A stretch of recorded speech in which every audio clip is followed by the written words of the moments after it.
Testemunhos para a Igreja, volume 4, capítulo 39.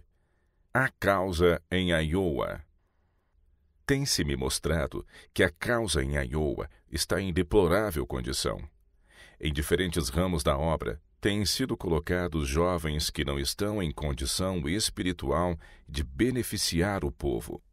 Razoável número de homens inexperientes e ineficientes tem estado a trabalhar na causa, homens que precisam de que por eles se faça uma grande obra. Estudantes do colégio. A influência do irmão B não tem sido de modo algum a que devia ser. Enquanto esteve no colégio de Battle Creek, ele foi em muitos sentidos um jovem exemplar. Enquanto esteve no colégio de Battle Creek, ele foi em muitos sentidos um jovem exemplar. Mas, juntamente com outros rapazes e moças, furtivamente fez uma excursão a... Isso não foi nobre, franco e justo. Sabiam que era uma quebra dos regulamentos, mas aventuraram-se no caminho da transgressão. Esses jovens, por este ato e sua atitude posterior em relação à sua errônea conduta, têm propiciado observações muito injustas sobre o colégio. Quando os irmãos em Iowa aceitaram os trabalhos do irmão B sob tais circunstâncias, cometeram um erro. Se mostrarem comportamento similar em outros casos, desagradarão grandemente a Deus. O fato de ter sido ele um jovem de excelente comportamento deu-lhe maior influência sobre outros, e seu exemplo de se pôr em desafio às regras e autoridade que sustentavam e controlam a escola levou outros a fazerem o que ele havia feito. Leis e regulamentos não terão nenhuma força na condução da escola se tais coisas são sancionadas a esmo por nossos irmãos. Desmoralizante influência é facilmente introduzida numa escola. Muitos participarão prontamente do espírito de rebelião e desafio, a menos que se façam continuamente imediatos e vigilantes esforços na manutenção das normas da escola, mediante regras estritas aplicáveis à conduta dos estudantes. Os esforços do irmão B não serão aceitáveis a Deus até que ele veja e reconheça inteiramente o seu erro em violar as regras do colégio e procure desfazer a influência que exerceu em prejuízo da reputação da escola. Muitos estudantes mais teriam vindo de Iowa, não fora esta infeliz circunstância. Pudesse você, irmão B, ver e compreender a influência deste passo errado e os sentimentos de paixão, de ciúme e do quase ódio que lhe encheram o coração, porque o seu comportamento foi questionado pelo professor Brownsberger, e tremeria à vista do seu próprio estado e do triunfo por parte dos que não podem suportar restrições e travam guerra contra regras e regulamentos que os impedem de seguir sua conduta pessoal. Como professo discípulo que é do manso e humilde Jesus, sua influência e responsabilidade são grandemente aumentadas. Irmão B, eu espero que o irmão proceda com cuidado e considere sua primeira tentação de afastar-se das normas do colégio. Analise criticamente o caráter do governo de nossa escola. As regras que foram estabelecidas não são de modo algum demasiado estritas. Mas a ira foi acalentada. No momento a razão foi destronada e o coração tornou-se presa de incontrolável paixão. Antes que se desse conta, você deu um passo que poucas horas antes não teria dado sob qualquer pressão da tentação. O impulso havia subjugado a razão, e você não pensou no dano feito a si mesmo e nem a uma instituição de Deus. Nossa única segurança, sob qualquer circunstância, é ser sempre senhores de nós mesmos na força de Jesus, nosso Redentor. Nosso colégio não dispõe daquela influência da opinião popular que os outros colégios possuem ao exercer o governo e impor suas regras. Num sentido, ele é uma escola denominacional, mas a menos que resguardados ser-lhe-ão dados caráter e influência seculares. Estudantes que guardam o sábado precisam possuir mais coragem moral do que a que até aqui tem sido mostrada, de modo a preservar a influência moral e religiosa da escola, ou diferirá apenas no nome dos colégios de outras denominações. Deus planejou e estabeleceu este colégio, desejando que fosse moldado por alto interesse religioso e que cada ano estudantes não convertidos que são enviados a Battle Creek retornassem a seus lares como soldados da cruz de Cristo. Professores e instrutores devem refletir sobre os melhores meios de manter o caráter peculiar de nosso colégio. Todos devem apreciar muitíssimos privilégios que desfrutamos em ter tal escola, devendo sustentá-la fielmente e guardá-la de qualquer sombra de acusação.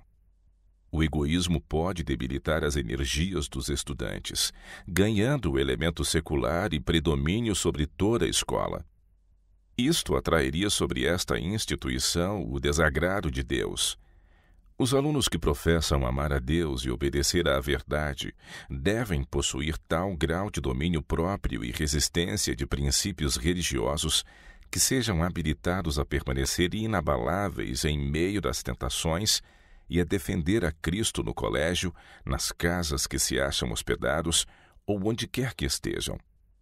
A religião não é para ser usada meramente como uma capa na casa de Deus. Antes, os princípios religiosos devem caracterizar toda a vida. Os que bebem da fonte da vida não manifestarão à semelhança dos mundanos ansioso desejo de variações e de prazer. Em sua conduta e caráter, ver-se-ão o sossego, a paz e a felicidade que encontraram em Jesus, mediante o depositar-lhe aos pés, dia a dia, suas perplexidades e preocupações. Mostrarão que há contentamento e mesmo alegria no caminho da obediência e do dever. Esses exercerão sobre os colegas uma influência que se fará sentir na escola inteira. Os que compõem esse fiel exército serão refrigério e fortalecimento para os professores e dirigentes em seus esforços, contrariando toda espécie de infidelidade, de discórdia e negligência no que concerne a cooperar com os regulamentos. Sua influência será salvadora, e no grande dia de Deus suas obras não perecerão, mas segui-los-ão no mundo por vir, e a influência de sua vida aqui falará através dos séculos sem fim da eternidade. Um jovem sincero, consciencioso, fiel na escola, é inestimável tesouro. Os anjos do céu o contemplam com amor. O precioso Salvador o ama, e no livro do céu serão registrados toda a obra de justiça, cada tentação resistida, todo mal subjugado. Ele estará, assim, depositando um bom fundamento contra o tempo que há de vir, de modo a lançar mão da vida eterna. O comportamento do irmão C no colégio, ao procurar a companhia de moças, estava errado. Não foi para isto que ele fora enviado a Battle Creek. Os estudantes não são enviados para ali para formar associações, para se entregarem a flertes ou namoro, mas para adquirir educação. Fosse-lhes permitido seguir suas próprias inclinações neste ponto, o colégio ficaria logo desmoralizado. Muitos têm usado seus preciosos dias escolares em dissimulado flerte e namoro, não obstante a vigilância de professores e instrutores. Quando um professor de qualquer dos ramos tira vantagem de sua posição para ganhar a afeição de suas alunas, tendo em vista o casamento, sua conduta é merecedora da mais severa censura. A influência dos filhos do irmão D e de vários outros de Iowa, como também do Sr. E de Illinois, não tem sido benéfica para nossa escola. Os parentes e amigos desses estudantes os têm apoiado em fazer comentários sobre o colégio. Os filhos do irmão D têm habilidades e aptidões que são uma fonte de satisfação para os pais. Mas quando as habilidades desses jovens são exercidas no sentido de quebrar as regras e regulamentos do colégio, não é algo que deva despertar prazer no coração de ninguém.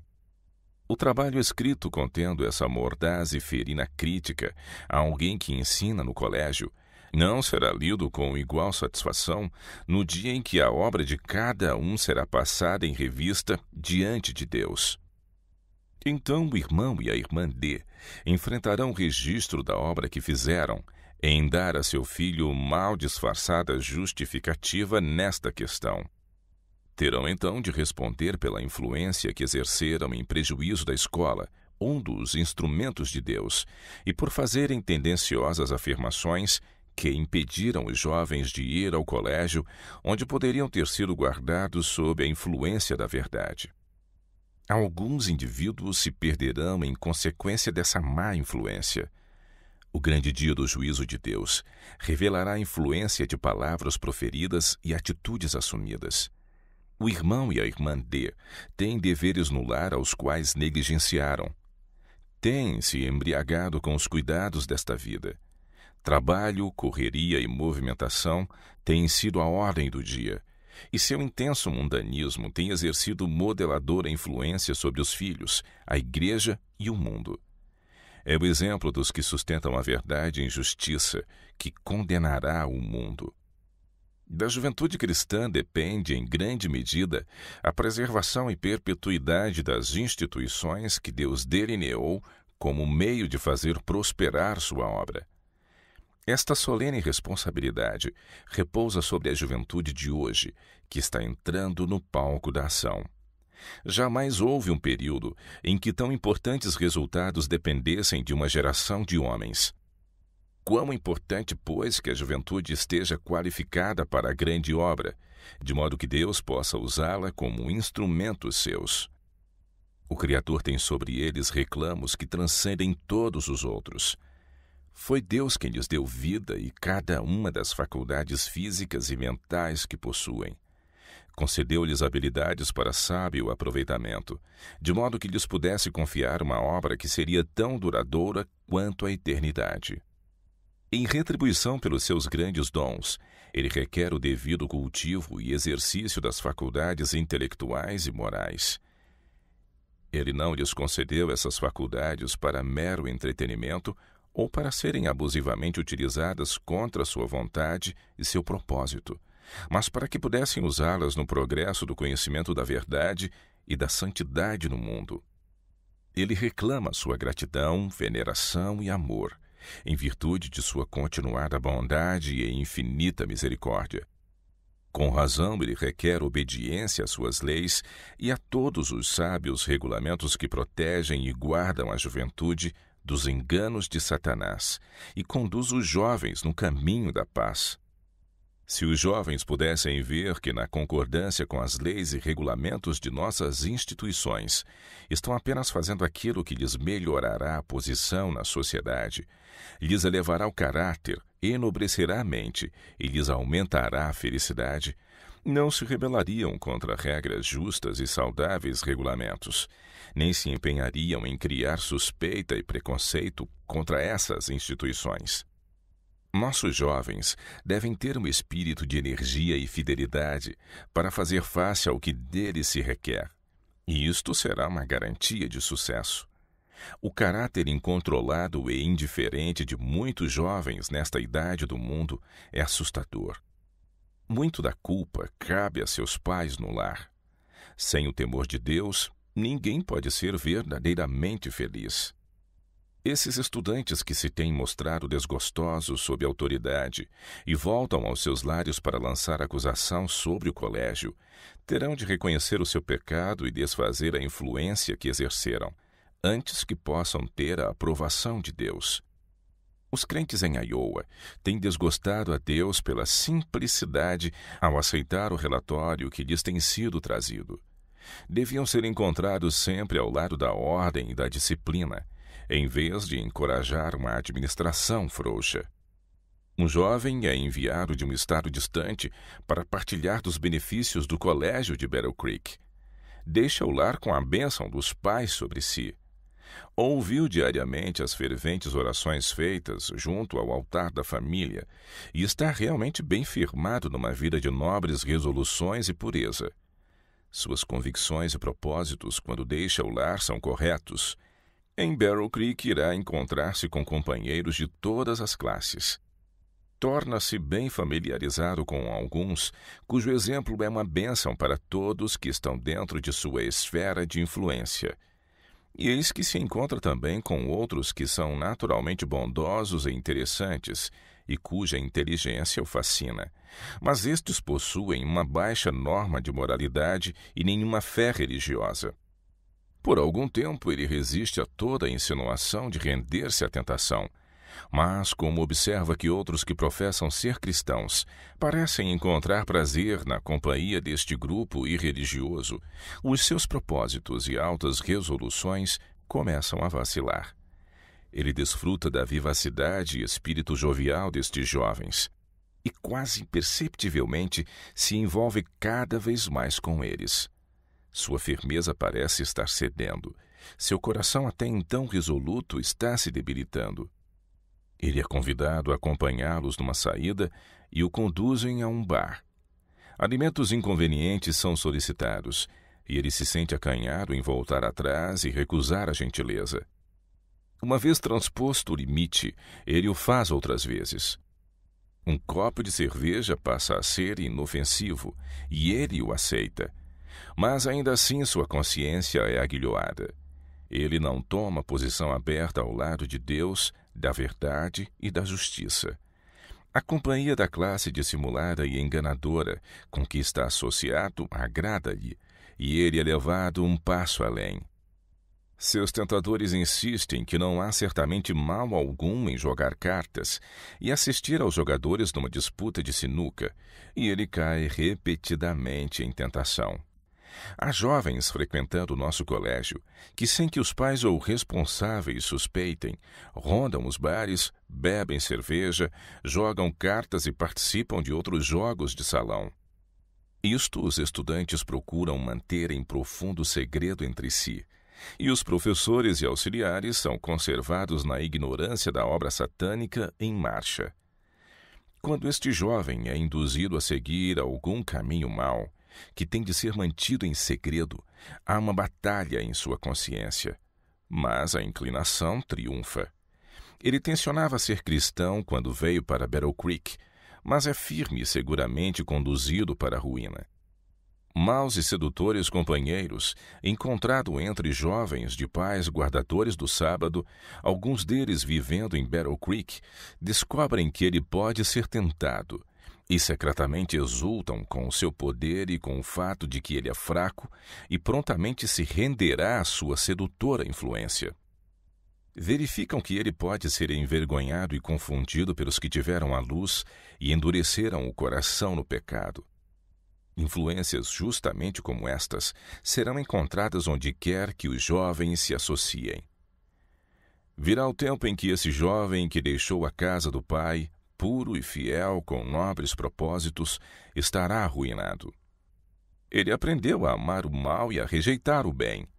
Não compreendeu o perigo e não se armou de vigilância e oração. Não se pôs imediatamente sob a guia e cuidado da igreja. Foi levado a crer que era varonil ser independente, não aceitando que sua liberdade fosse restringida. Foi ensinado que ignorar as regras e desafiar as leis era desfrutar a verdadeira liberdade, que era a escravidão estar sempre temendo e tremendo com medo de errar. Ele se entregou à influência de pessoas ímpias que, enquanto exibindo um cativante exterior, praticavam o engano, a violência e a iniquidade, e ele foi desprezado e escarnecido por ser tão facilmente ludibriado. Foi aonde não podia encontrar o que era puro e bom. Aprendeu modos de vida e hábitos no falar que não eram elevados e enobrecedores. Muitos estão em perigo de ser assim desviados imperceptivelmente, até se tornarem degradados a seus próprios olhos. Para ganhar o aplauso de perversos e ímpios, estão em perigo de abrir mão da pureza e nobreza da varonilidade, tornando-se escravos de Satanás. Jovens pastores. Foi-me mostrado que Iowa será deixado muito atrás de outros estados no padrão da religiosidade pura, se for permitido aos jovens exercerem influência em sua associação, enquanto é evidente que não estão unidos a Deus. Sinto ser meu mais solene dever dizer que Iowa estaria em melhor condição hoje se os irmãos F e G tivessem permanecido em silêncio. Não tendo eles próprios religião prática, como podem conduzir pessoas à fonte com a qual não estão familiarizados? Um predominante ceticismo está continuamente aumentando com referência aos testemunhos do Espírito de Deus, e esses jovens encorajam questionamentos e dúvidas em vez de removê-los, porque ignoram o espírito, poder e força dos testemunhos. Enquanto com o coração assim, não santificado, seus esforços não podem realizar nenhum bem para o povo. Podem aparentemente convencer as almas de que temos a verdade, mas onde está o Espírito e poder de Deus para impressionar o coração e despertar a convicção do pecado? Onde está o poder para conduzir ao conhecimento prático da piedade vital os que foram convencidos? Eles mesmos não têm conhecimento disso, então como podem representar a religião de Cristo? Se os jovens desejam penetrar o campo, não sejam de modo algum desencorajados, mas primeiro devem aprender o ofício. O irmão G poderia ter unido seus esforços com os dos médicos do hospital, mas não pôde harmonizar-se com eles. Era muito autossuficiente para ser uma aprendiz. Era presunçoso e egoísta. Tinha uma tão boa perspectiva como outros jovens, mas enquanto estes estavam dispostos a receber instrução e ocupar qualquer posição onde pudessem ser de maior utilidade, ele não se adaptou à situação. Julgava que sabia demasiado para ocupar uma posição secundária. Não se recomendou aos pacientes. Era tão exigente e ditatorial que sua influência não pôde ser tolerada no hospital. Não lhe faltava a habilidade, e se estivesse disposto a ser ensinado, poderia ter obtido o conhecimento prático do trabalho de um médico. Se tivesse preservado seu espírito em mansidão e humildade, poderia ter tido êxito. Mas os defeitos naturais do caráter não foram percebidos e vencidos. Tem havido uma disposição de sua parte em enganar, mentir. Isso destruirá a utilidade da vida de qualquer um, e certamente lhe fechará as portas do ministério. A veracidade mais estrita deve ser cultivada, e todo engano evitado como se evita a lepra. Ele tem se sentido desconcertado por causa de sua pequena estatura. Isso não pode ser remediado, mas está a seu alcance remediar as deficiências de caráter se ele quiser. Mente e caráter podem com cuidado ser moldados segundo o modelo divino. É a verdadeira elevação da mente, não uma afetação de superioridade, que faz o homem. O cultivo apropriado das faculdades mentais faz do homem tudo o que ele é. Essas enobrecedoras faculdades são concedidas para ajudar a formação do caráter para a vida futura e mortal. O homem foi criado para um mais alto, mais santo estado de desfruto do que este mundo pode oferecer. Ele foi criado à imagem de Deus, para altos e nobres propósitos que cativam a atenção dos anjos. Os jovens de hoje, em geral, não pensam profundamente nem agem de maneira sábia.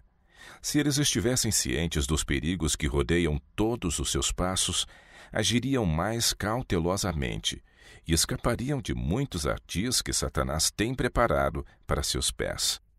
Seja cuidadoso, meu irmão, para não parecer o que não é. A imitação dourada será prontamente distinguida do metal puro. Examine com maior cuidado não somente a si próprio, mas a posição que cada um de sua família ocupa. Analise a história de cada um e medite sobre o resultado da conduta seguida. Considere por que algumas pessoas são amadas e respeitadas pelos verdadeiramente bons, enquanto outros são desprezados e evitados.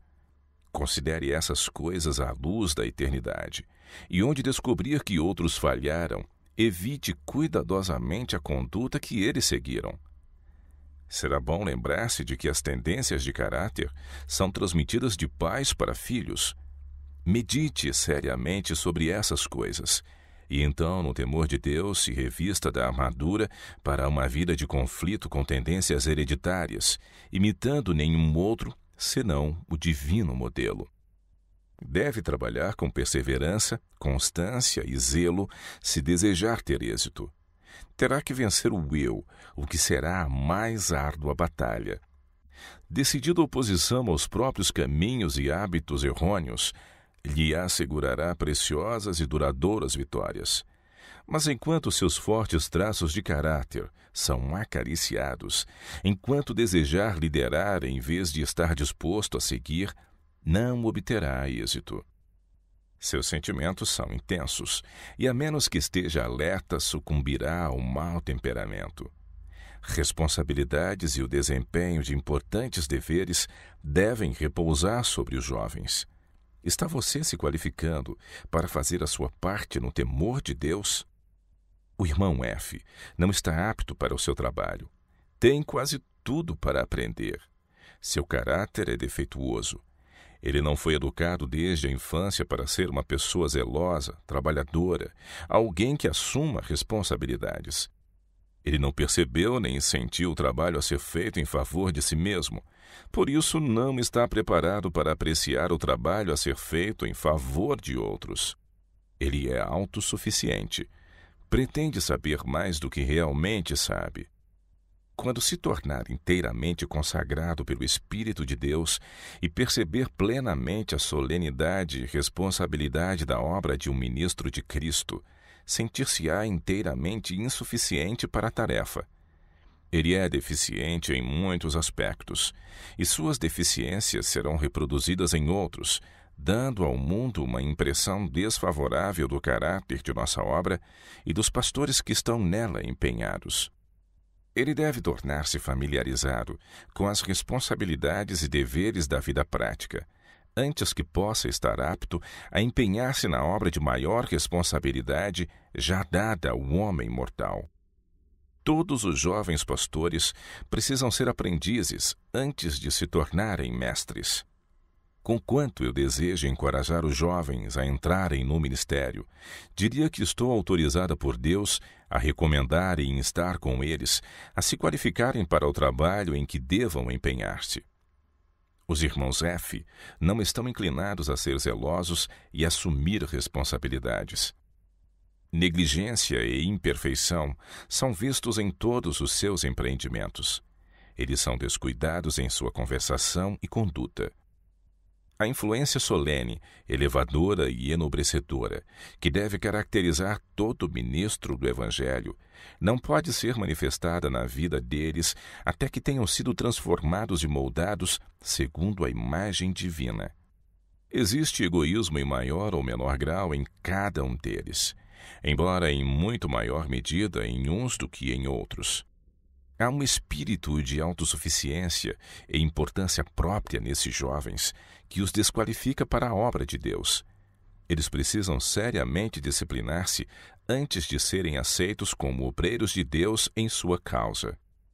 Há uma preguiça natural que precisa ser vencida. Eles devem exercitar-se fielmente nas atividades temporais da vida. Precisam ser aprendizes. E quando mostrarem notável êxito em suas responsabilidades menores, então estarão aptos para as maiores. As diferentes associações estarão em melhor condição sem tais obreiros ineficientes. O peso das almas não pode repousar sobre homens em seu estado de falta de consagração, assim como não pode repousar sobre bebês. Eles ignoram a religiosidade vital e precisam da mais completa conversão antes mesmo de poderem ser cristãos. O irmão A.F. precisa de um treinamento completo em nosso colégio. Sua linguagem é defeituosa. Há grosseria e falta de refinamento em sua conduta. Além disso, ele é autossuficiente e está completamente equivocado com respeito à sua habilidade. Não tem fé verdadeira nos testemunhos do Espírito de Deus. Não os estudou cuidadosamente, nem praticou as verdades que lhes foram apresentadas. Conquanto tenha tão pequena espiritualidade, não entenderá o valor dos testemunhos nem o seu real objetivo. Esses jovens leem a Bíblia, mas têm tido pouca experiência em pesquisar as Escrituras com oração, zelo e humildade, para que possam ser totalmente instruídos para toda boa obra. Há grande perigo em animar a entrar no campo uma classe de homens que não tem genuína responsabilidade pelas almas. Eles podem ser capazes de interessar as pessoas e envolver-se em controvérsia, embora de modo algum sejam homens de propósito que aperfeiçoarão sua capacidade e ampliarão suas habilidades. Temos um ministério atrofiado e defeituoso. A menos que Cristo habite nos homens que pregam a verdade, eles rebaixarão o padrão moral e religioso onde quer que sejam tolerados. Um exemplo lhes é dado, o do próprio Cristo. Toda a Escritura divinamente inspirada é proveitosa para ensinar, para redarguir, para corrigir, para instruir em justiça, para que o homem de Deus seja perfeito e perfeitamente instruído para toda boa obra. Temos na Bíblia o infalível conselho de Deus. Seus ensinos postos em prática habilitarão os homens para qualquer posição de dever. É a voz de Deus falando cada dia à alma. Quão cuidadosamente devem os jovens estudar a palavra de Deus e entesourar seus pontos de vista no coração, para que seus preceitos desgovernem toda a conduta. Nossos jovens pastores e os que por vezes têm empregado demonstram notável deficiência na compreensão das Escrituras. A obra do Espírito Santo é iluminar o obscurecido entendimento, abrandar o coração egoísta, empedernido, conquistar o rebelde transgressor e salvá-lo das influências corruptoras do mundo. A oração de Cristo por seus discípulos foi: santifica-os na verdade. A tua palavra é a verdade. A espada do Espírito, que é a palavra de Deus, penetra o coração do pecador, cortando-o em pedaços. Quando a teoria da verdade é repetida sem que sua sagrada influência seja sentida na alma do que fala, não tem nenhuma força sobre os ouvintes, mas é rejeitada como erro, tornando-se o próprio orador responsável pela perda de almas. Precisamos estar seguros de que nossos pastores sejam homens convertidos, modestos, mansos e humildes de coração. Deve haver uma decidida mudança no ministério. Um exame mais criterioso é necessário com respeito às qualificações de um pastor. Moisés foi dirigido por Deus para obter experiência em zelar, considerar e demonstrar terna solicitude por seu rebanho, para que pudesse, como um fiel pastor, estar pronto quando Deus o chamasse a liderar seu povo. Experiência semelhante é essencial para aqueles que se empenham na grande obra de pregação da verdade. A fim de conduzir almas à fonte vivificante, o próprio pregador deve primeiro beber da fonte. Ele precisa compreender o infinito sacrifício feito pelo Filho de Deus para salvar os homens caídos, e sua própria alma deve estar imbuída com o espírito do infinito amor. Se Deus nos determina que realizemos um árduo trabalho, precisamos fazê-lo sem murmurar. Se o caminho é difícil e perigoso, é plano de Deus fazer com que sigamos em humildade e clamemos a Ele por força. Uma lição deve ser aprendida da experiência de alguns de nossos pastores que comparativamente nada souberam de dificuldades e provações. Contudo, sempre se julgam mártires. Eles ainda têm que aprender a aceitar com gratidão o caminho da escolha de Deus, lembrando-se do autor de nossa salvação. A obra do pastor deve ser realizada com muito mais energia, zelo e dedicação do que manifesta nas transações comerciais, pois o trabalho é muito mais sagrado e os resultados mais significativos. O trabalho de cada dia deve constar nos registros eternos como um bem-estar, de modo que se nenhum outro dia fosse concedido no qual trabalhar, a obra estaria inteiramente concluída.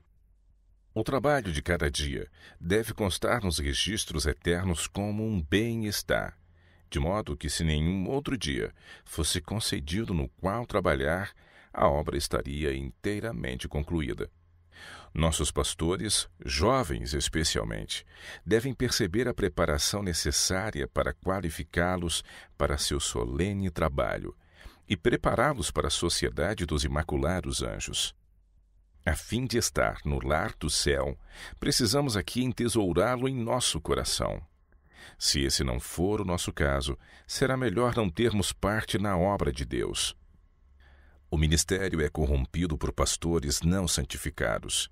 A menos que haja um padrão inteiramente mais elevado e mais espiritual para o ministério, a verdade do Evangelho se tornará mais e mais impotente.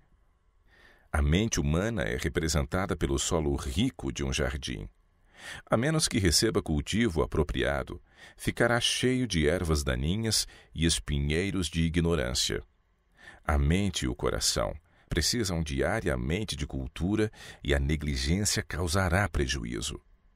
Quanto mais habilidade natural Deus conceder a um indivíduo, maior aperfeiçoamento lhe será requerido e maior a sua responsabilidade de usar seu tempo e talentos para a glória de Deus. A mente não deve permanecer inativa. Se não for exercitada na aquisição de conhecimento, submergirá em ignorância, superstição e fantasia. Se as faculdades intelectuais não forem cultivadas como devem ser para glorificar a Deus, tornar-se-ão fortes e poderosos condutos para levar à perdição. Conquanto os jovens devam guardar-se contra serem pretensiosos e independentes, devem estar continuamente obtendo assinalado progresso. Devem aceitar cada oportunidade para cultivar os traços mais nobres e generosos de caráter. Se os jovens sentirem sua dependência de Deus a cada momento e cultivarem um espírito de oração, um respirar da alma a Deus em todo o tempo e em todos os lugares, poderão melhor conhecer a vontade de Deus. Mas foi-me mostrado que os irmãos F e G desconhecem quase totalmente a atuação do Espírito de Deus. Têm estado trabalhando em sua própria força e se envolvido tão plenamente consigo mesmos que não têm visto e percebido sua grande deficiência. Conversam petulantemente acerca dos testemunhos dados por Deus em benefício de seu povo, exercem juízo sobre eles, dando a sua opinião acerca deles e criticando isto e aquilo, quando fariam melhor em pôr a mão sobre a boca e prostrar-se no pó, visto não conhecerem mais do espírito dos testemunhos do que conhecem do Espírito de Deus. Eles são principiantes na verdade e anões em experiência religiosa. As maiores vitórias para a causa não são obtidas através de argumentos, amplas instalações, abundância de influência e de recursos, mas são aquelas vitórias obtidas na câmara de audiência com Deus. Quando a fé zelosa e angustiante lança a mão do poderoso braço do poder.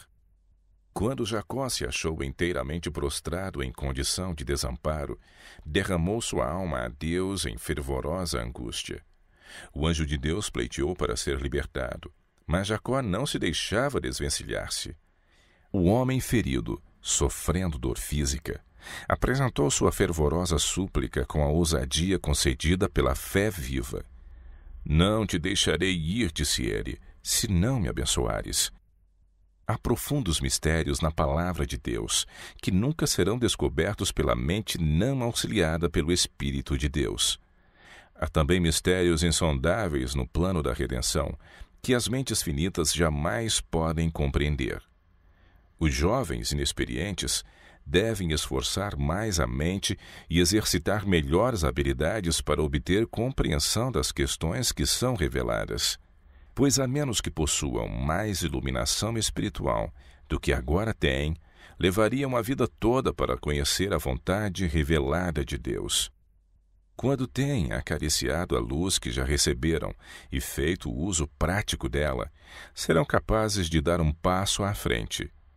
A providência de Deus é uma escola contínua que está sempre levando os homens a perceberem as verdadeiras metas da vida. Ninguém é demasiado jovem ou demasiado velho para aprender nessa escola, ao prestar diligente atenção às lições ensinadas pelo Divino Mestre. Ele é o verdadeiro pastor e chama suas ovelhas pelo nome. Sua voz é ouvida pelos errantes, dizendo: Este é o caminho, andai nele. Jovens que nunca tiveram êxito nos deveres temporais da vida estarão igualmente despreparados para empenhar-se em deveres mais elevados. Uma experiência religiosa é obtida somente mediante conflito, através de desapontamento, severa disciplina do eu e fervorosa oração. A fé viva precisa apegar-se inabalavelmente às promessas, e então muitos podem sair de uma íntima comunhão com Deus com o rosto radiante, dizendo como Jacó: vi a Deus face a face, e a minha vida foi salva. Os passos rumo ao céu devem ser dados um de cada vez.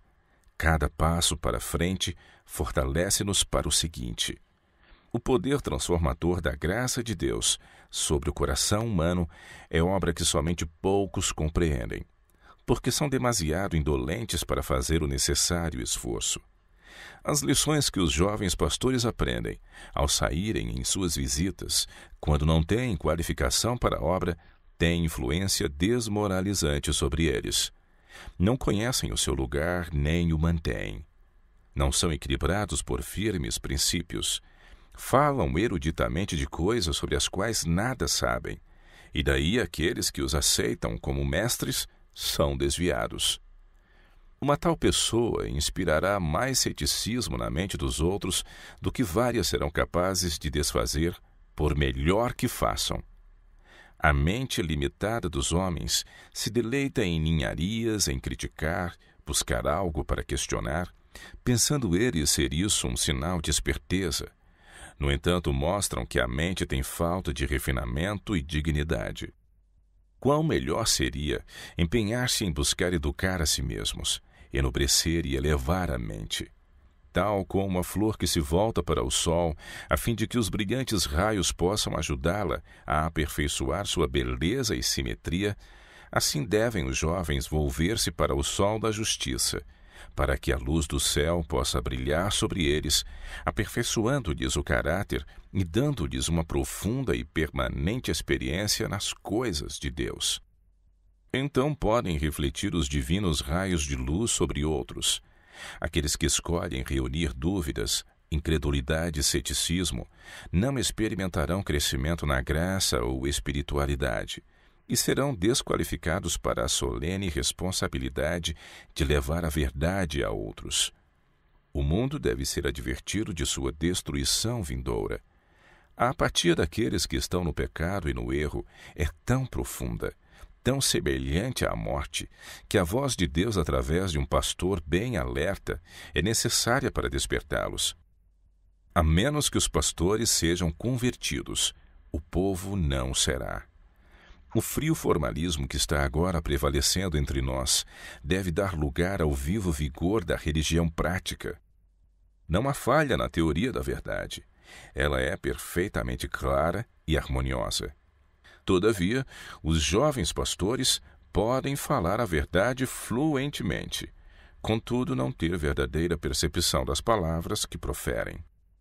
Eles não apreciam o valor da verdade que apresentam, e pouco percebem o que isso custou àqueles que com orações e lágrimas, através de provações e oposição, por ela buscaram como por tesouros ocultos.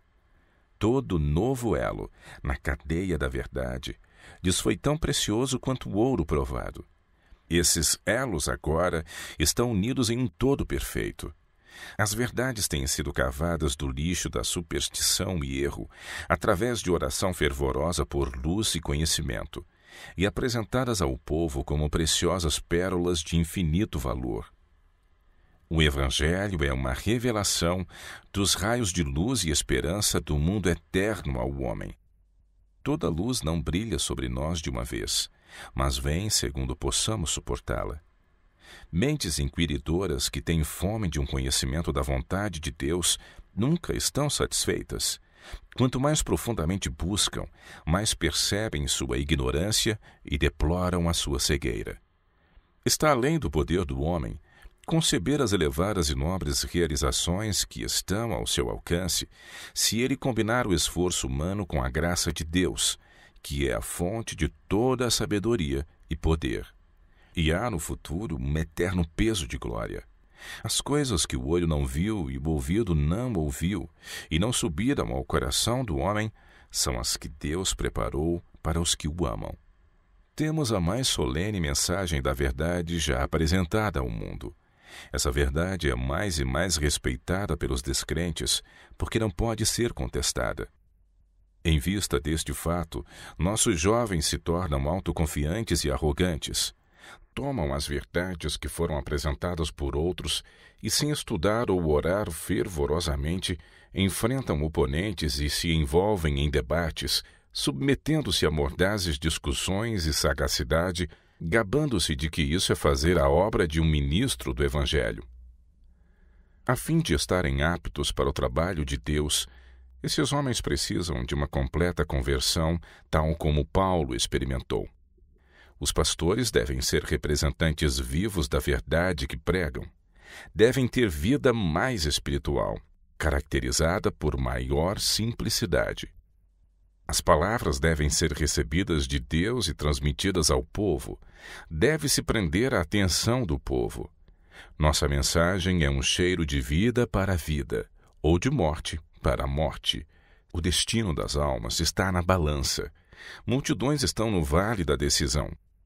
Uma voz deve ser ouvida clamando: se o Senhor é Deus, segui-o, e se Baal, segui-o. Ação pronta, enérgica e decidida deve salvar uma alma indecisa. Ninguém pode dizer quanto é perdido por tentar pregar sem a unção do Espírito Santo. Há em toda a congregação almas hesitantes, quase persuadidas a se dedicarem inteiramente a Deus. A decisão está sendo feita para o tempo e para a eternidade. Mas com demasiada frequência, acontece que o pastor não possui no próprio coração o espírito e o poder da mensagem da verdade, pelo que não faz apelos diretos às almas que tremem na balança. O resultado é que as impressões não se aprofundam no coração dos convictos e saem da reunião sentindo-se menos inclinados a aceitar o serviço de Cristo do que quando chegaram. Decidem esperar a oportunidade mais favorável, mas esta nunca chega. Esse discurso profano, semelhante à oferta de Caim, estava destituído do Salvador. A oportunidade áurea é perdida, e os casos dessas almas são decididos. Não é arriscado demais pregar de forma indiferente e sem sentir o peso das almas? Nesta época de trevas morais, é requerido mais do que árida teoria para impressionar as pessoas. Os pastores devem ter um relacionamento vivo com Deus. Devem pregar como quem crê no que diz. Verdades vivas, procedendo de lábios do homem de Deus, farão com que pecadores tremam e os convictos exclamem: Jeová é Deus. Estou resolvido a ficar inteiramente do lado do Senhor. Nunca deve o mensageiro de Deus cessar seu empenho por maior luz e poder precedentes do alto. Ele deve trabalhar, orar e esperar em meio a desânimo e trevas, determinado a obter conhecimento pleno das Escrituras, e não ficar aquém em nenhum dom. Enquanto houver uma alma a ser beneficiada, ele deve avançar com nova coragem em cada esforço. Há trabalho intenso a ser realizado. Almas pelas quais Cristo morreu estão em perigo. Enquanto Jesus disser: nunca te deixarei nem te abandonarei, enquanto a coroa da justiça for oferecida ao vencedor, enquanto nosso advogado pleitear em favor do pecador, os ministros de Cristo devem trabalhar com esperança, energia incansável e perseverante fé. Mas, enquanto a verdade de Deus é levada avante por homens jovens e inexperientes, cujo coração mal é tocado pela graça de Deus, a causa enfraquecerá. Os irmãos F e G estão mais prontos a argumentar do que a orar, mais prontos a contender do que a persuadir ou esforçar-se por impressionar as pessoas com o solene caráter da obra para este tempo. Homens que ousam assumir a responsabilidade de receber a palavra da boca de Deus e transmiti-la ao povo, tornam-se responsáveis pela verdade que apresentam e a influência que exercem. Se são verdadeiramente homens de Deus, sua esperança não está em si mesmos, mas naquilo que Ele fará por eles e através deles. Eles não avançam cheios de si, chamando a atenção das pessoas para sua habilidade e esperteza. Sentem sua responsabilidade e trabalham com vigor espiritual, trilhando o caminho da abnegação que o Mestre trilhou. O sacrifício próprio é visto a cada passo, e lamentam sua falta de habilidade em realizar mais na causa de Deus. Seu caminho é o de provas e conflitos, mas está assinalado pelas pegadas de seu Redentor, o capitão de sua salvação, que se tornou perfeito através do sofrimento.